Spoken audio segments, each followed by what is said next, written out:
Vreau să fac un mic meal prep cu ingrediente ce le am în frigider și în bucătărie și așa. Și vreau ca să vă arăt ce fac. În primul rând o să fac niște muffins cu merișoare,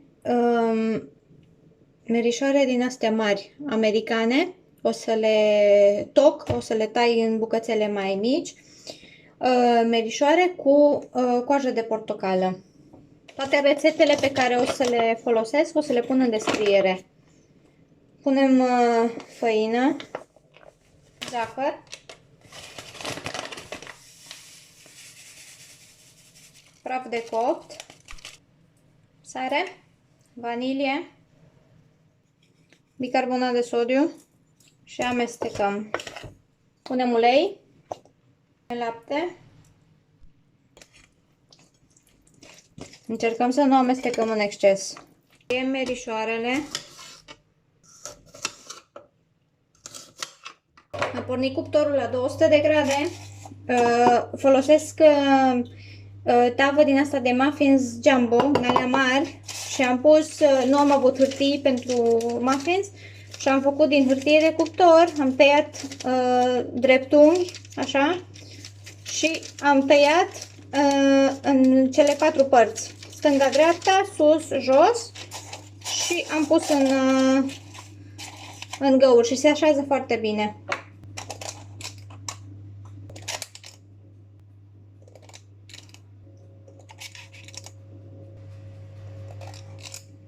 Acum trecem la următoarea rețetă. O să fac o supă cremă de mangold cu usturoi, mult usturoi, mangold, usturoi, un cartof, e o supă cremă, nu știu dacă am zis, cartof și supă de pui, supă de oase de pui. Am curățat mangoldul, l-am spălat, uzele de mangold le-am spălat și le-am tăiat ațele. Ce ațe am găsit la tulpini am tăiat. Le pun într-o oală mare și o să le călesc. Tăiem usturoiul în feliuțe. Am curățat cartoful pentru supă, iar acum o să pun brioșele la cuptor. În oală punem tulpinile de mangold, punem ulei, piper și sare și începem să călim. Adăugăm usturoiul, pun cartoful,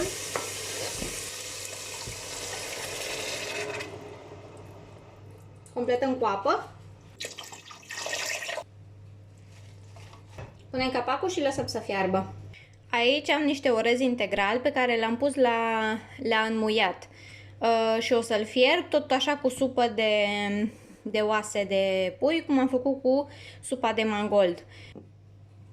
Mai am un borcan de supă de oase și îl voi pune pe tot și nu să pun sare în orez. Punem la fiert, completez cu pic cu apă. La sfârșit o să pun niște pătrunjel proaspăt tocat, pătrunjel ce am acolo.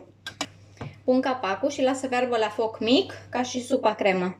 În timp ce se fac astea două mâncăruri plus brioșele din cuptor, profit și spăl vasele ca să nu mi se adune prea multe vase, iar după aceea ultimul lucru o să fac ardei.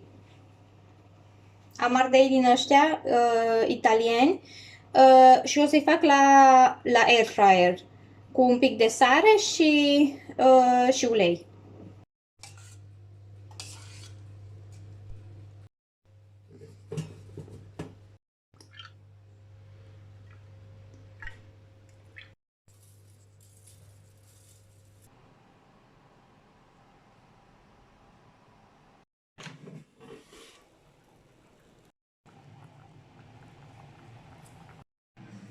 O să fac acum supa cremă cu blenderul, o să pun o lingură de smântână, iar apoi o să pun supa făcută cu blenderul în borcane și închid borcanele ca să se răcească foarte încet, așa se păstrează mult mai bine.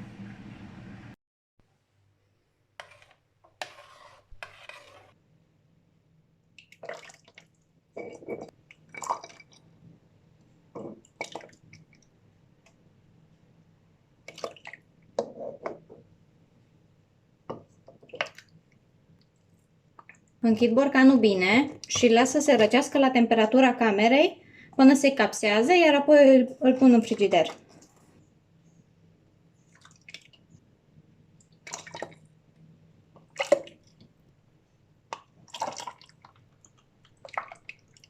Astea sunt toate rețetele ce am pregătit astăzi. Brioșe cu merișoare, ardei verde făcut la air fryer, supă cremă de mangold și orez integral cu pătrunjel.